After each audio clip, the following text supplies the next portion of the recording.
Everyone, आज हम इस वीडियो में डिस्कशन करने वाले हैं 2 मार्च 2024 के करंट अफेयर्स के मोस्ट इम्पॉर्टेंट क्वेश्चंस का।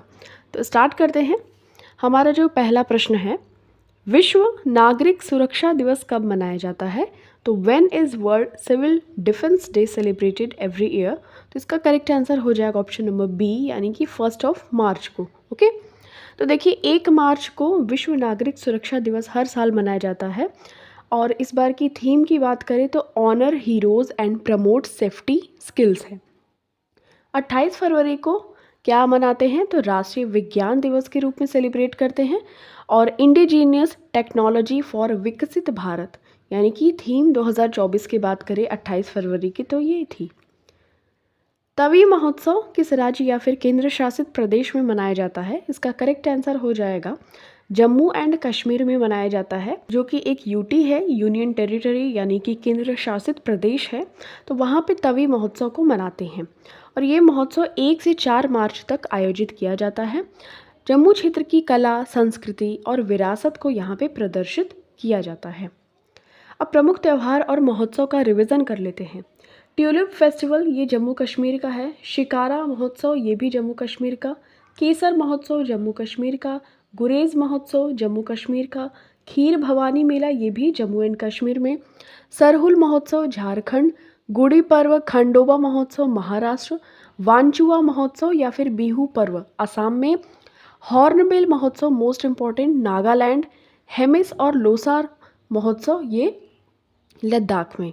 ठीक है, तो ये सभी चीज़ें आपको ध्यान में रखनी है। नेक्स्ट देखिए, 2022-23 के लिए कितने कलाकारों को अकादमी रत्न पुरस्कार दिए जाने की घोषणा की गई है? इसका जो करेक्ट आंसर हो जाएगा 6। ठीक है, तो देखिए इसका जो गठन हुआ था 1953 में हुआ था। मुख्यालय इसका है नई दिल्ली में, यानी कि जो अकादमी रत्न पुरस्कार जहाँ से दिए जाते हैं उसका गठन हुआ था 1953 में और इसका जो हेड क्वार्टर यानी कि मुख्यालय है नई दिल्ली में है। इसके अध्यक्ष हैं संध्या पुरेचा और उपाध्यक्ष जोरावर सिंह यादव और मूल संगठन ये कल्चरल मिनिस्ट्री जो होती है, यानी कि सांस्कृतिक मंत्रालय, वहाँ उसके अंतर्गत में ये कलाकारों को अकादमी रत्न पुरस्कार दिए जाते हैं और इस बार टोटल 6 लोगों को चूज़ किया गया है।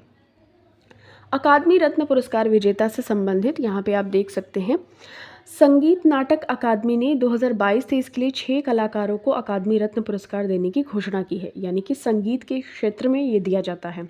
कौन कौन है? तो राजा और राधा रेड्डी कुचिपुड़ी कलाकार हैं। दुलाल राय ये नाटककार हैं। विनायक खेड़ेकर ये लोक गायक हैं। सुनैना हजारीलाल ये कथक कलाकार हैं। आर विश्वेश्वरन ये वीणा वादक हैं। डीपी सिन्हा ये भी नाटककार हैं। तो ये सभी की लिस्टिंग आपको एक बार बस गो थ्रू कर लेना है नाम। ओके, नेक्स्ट देखिए, किस दक्षिण अमेरिकी देश ने हाल ही में डेंगू के बढ़ते प्रकोप के कारण स्वास्थ्य आपातकाल घोषित किया है? इसका जो करेक्ट आंसर हो जाएगा वो हो जाएगा पेरू। ओके, तो देखिए जो पेरू है वहाँ पे डेंगू बुखार के मामले बढ़ने पर वहाँ पे स्वास्थ्य आपातकाल यानी कि हेल्थ इमरजेंसी इसकी डिक्लेरेशन की गई है वहाँ की गवर्नमेंट ने। ठीक है, ध्यान में रखिएगा। राष्ट्रीय डेंगू दिवस की बात करें तो 16 मई को मनाते हैं, ये सभी आपको ध्यान में रख लेना है। पेरू ये देखिए दक्षिण अमेरिका का एक देश है, ये आप इसको देख सकते हैं। ओके, राजधानी इसकी क्या है? लीमा है। प्रमुख नदी यहाँ पे है अमेज़न। दक्षिण अमेरिका है तो अमेज़न होगा। नेक्स्ट देखिए, मुद्रा यहाँ की है सोल। राष्ट्रपति हैं दीना बोलुआर्टे और प्रधानमंत्री हैं अल्बर्टो ओटारोला पेनारांडा। ठीक है, तो ये सभी आपको ध्यान में रखना है। Next, basic structure and Republic के लेखक कौन है? ऑथर की बात की जा रही है यहाँ पे, तो PS श्रीधरन पिल्लई हैं बेसिक स्ट्रक्चर एंड रिपब्लिक के ऑथर। गोवा के राज्यपाल हैं ये PS श्रीधरन पिल्लई।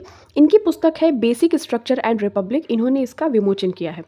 ठीक है, ध्यान में रखिएगा, पुस्तक केशवानंद भारती बनाम सन्यासी मामले पर ये आधारित है। सबसे लंबी बेंच थी केशवानंद भारती की, आपको ये पॉलिटी के सेक्शन से ध्यान में रखना है। अब हाल ही में जो पब्लिश की गई पुस्तकें हैं उनका हम लिस्टिंग देख लेते हैं। एक असामान्य प्रेम चित्रा बनर्जी दिवाकरनी की है। गांधी ए लाइफ इन द कैंपेन ये MJ अकबर की है। स्वर्ग में आपका स्वागत है ट्विंकल खन्ना। 2 बच्चों की छाया में डॉक्टर हेमा जोशी की ये बुक है। ठीक है, तो ये वाला आपको बेसिकली ध्यान में रखना है एमजे अकबर का। और रिसेंटली जो ये अभी हुआ है पीएस श्रीधरन पिल्लई का, बेसिक स्ट्रक्चर एंड रिपब्लिक के लेखक हैं और गोवा के ये गवर्नर हैं, राज्यपाल हैं, पीएस श्रीधरन पिल्लई। स्वयं SWAYAM प्लस प्लेटफॉर्म किस मंत्रालय द्वारा शुरू किया गया है? करेक्ट आंसर इसका हो जाएगा शिक्षा मंत्रालय। केंद्रीय शिक्षा मंत्री धर्मेंद्र प्रधान ने स्वयं प्लस प्लेटफॉर्म को लॉन्च किया है।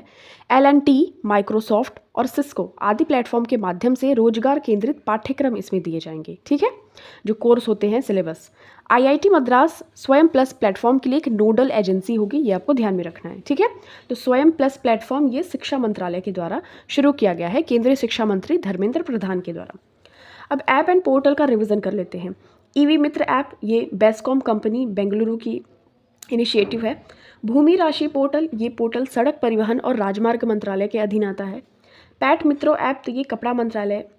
मेरा यंग इंडिया नरेंद्र मोदी द्वारा इसको लॉन्च किया गया है। I start talent contact connect तो ये राजस्थान सरकार का है, आई स्टार्ट टैलेंट कनेक्ट। निम्नलिखित में से किस विश्वविद्यालय ने चौथा खेलो इंडिया यूनिवर्सिटी गेम्स 2023 जीता है? इसका आपको ध्यान में रख लेना है आंसर। इसका जो आंसर हो जाएगा चंडीगढ़ विश्वविद्यालय, ठीक है। इसका आयोजन तो गुवाहाटी असम में हुआ था 19 फरवरी से 29 फरवरी तक, और जो इसका विजेता बना है चौथा खेलो इंडिया यूनिवर्सिटी, तो यूनिवर्सिटी के गेम्स में चंडीगढ़ यूनिवर्सिटी इसको जीता है और आयोजन गुवाहाटी असम में हुआ था। शुभंकर इसका था अष्टलक्ष्म, ठीक है, और उद्घाटन सरुसजई स्टेडियम में हुआ था, ठीक है। तो ध्यान में रखना आयोजन गुवाहाटी असम में हुआ था 19 फरवरी से 29 फरवरी तक, विजेता चंडीगढ़ यूनिवर्सिटी। अब कुल विश्वविद्यालय इसमें शामिल थे 213 और खेल कितने हुए 16। विश्वविद्यालय कौन कौन से देखिए, फर्स्ट तो चंडीगढ़ विश्वविद्यालय, दूसरा तो लवली प्रोफेशनल यूनिवर्सिटी और गुरु नानक देव विश्वविद्यालय अमृतसर, ये सभी पंजाब के ही थे। लेकिन चंडीगढ़ विश्वविद्यालय फर्स्ट पोजीशन पे है, 32 स्वर्ण पदक मिले हैं, 18 रजत पदक, कांस्य पदक 21, 71 कुल पदक हो गए। स्वर्ण पदक लवली प्रोफेशनल को 20 मिले हैं, रजत पदक 14 और कांस्य यानी कि ब्रॉन्ज मेडल 8 और टोटल 42। गुरु नानक देव विश्वविद्यालय अमृतसर तो ये 12, इनको स्वर्ण पदक मिले थे, 20 सिल्वर मेडल और 19 ब्रॉन्ज, तो ये टोटल 51। तो इस तरीके से 71 पदक के साथ में चंडीगढ़ विश्वविद्यालय टॉप पे है। किस भारतीय कंपनी ने पशु कल्याण पहल वनतारा शुरू किया है? तो वनतारा आपको करेक्ट आंसर रिलायंस ध्यान में रखना है, ये अंबानी जी के बेटे की आप इमेज भी देख सकते हैं। तो रिलायंस कंपनी ने रिलायंस फाउंडेशन द्वारा पशु कल्याण पहल वनतारा शुरू की है। तो ये पशु कल्याण एक पहल है। वनतारा एक प्रकार का अस्पताल या पशु देखभाल केंद्र है जहाँ पे जानवरों का इलाज और देखभाल इसकी की जाएगी। वनतारा केंद्र गुजरात के जामनगर में स्थित है, ठीक है। तो जामनगर में इसको स्थापित किया जाएगा वनतारा, ये रिलायंस कंपनीज के अंडर में आता है। रेणु सूद कर्नाड को निम्नलिखित में से किस डिजिटल भुगतान कंपनी के अध्यक्ष के रूप में नियुक्त किया गया है? इसका जो करेक्ट आंसर हो जाएगा PayU, PAYU। Payments private limited ने क्या किया है? HDFC बैंक के निदेशक रेणु सूद कर्नाड को कंपनी का अध्यक्ष और स्वतंत्र निदेशक नियुक्त किया है। तो ध्यान में रखना है पेयू की जो अध्यक्ष है रेणु सूद कर्नाड। अब यहाँ पे कुछ नियुक्तियाँ रिवीजन कर लेते हैं। दलजीत सिंह चौधरी सशस्त्र सीमा बल SSB के नए महानिदेशक बने हैं। अरविंद पनघड़िया वित्त आयोग के 16वें अध्यक्ष बने हैं। न्यायाधीश नवाब सलाम ये लेबनान के हैं, 3 साल के कार्यकाल के लिए इनको अंतर्राष्ट्रीय न्यायालय यानी कि ICJ international court of justice के नए अध्यक्ष बने हैं। 3 साल के कार्यकाल के लिए न्यायाधीश नवाब सलाम ये लेबनान कंट्री के हैं, देश के हैं।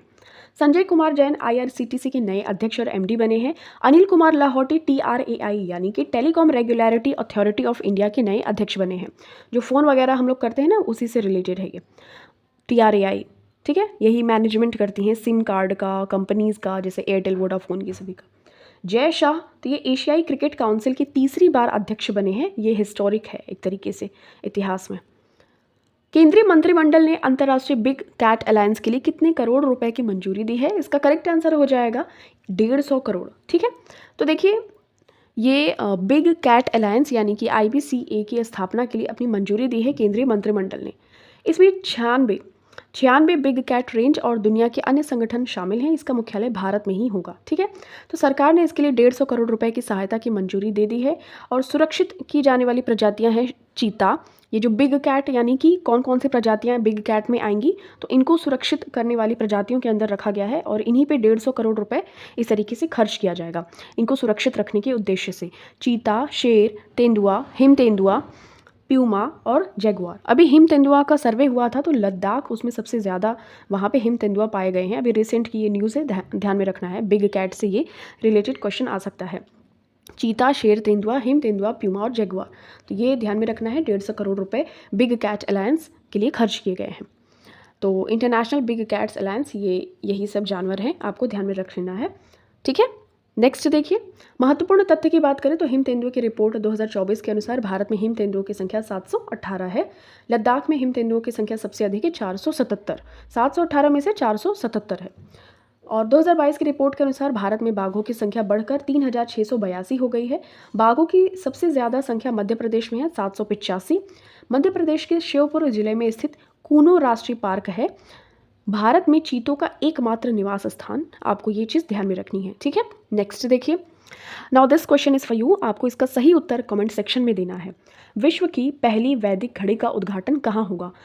Where will the world's first Vedic clock be inaugurated? इसके ऑप्शंस हैं उज्जैन, इंदौर, ग्वालियर, भोपाल। तो ये सभी आपको ऑप्शंस ध्यान में रखने हैं। ये क्वेश्चन मैंने कल के वीडियो में करवाया था, अगर आपने नहीं देखा तो उसको भी जाके देख लीजिए और इसका सही आंसर कमेंट सेक्शन में दीजिएगा।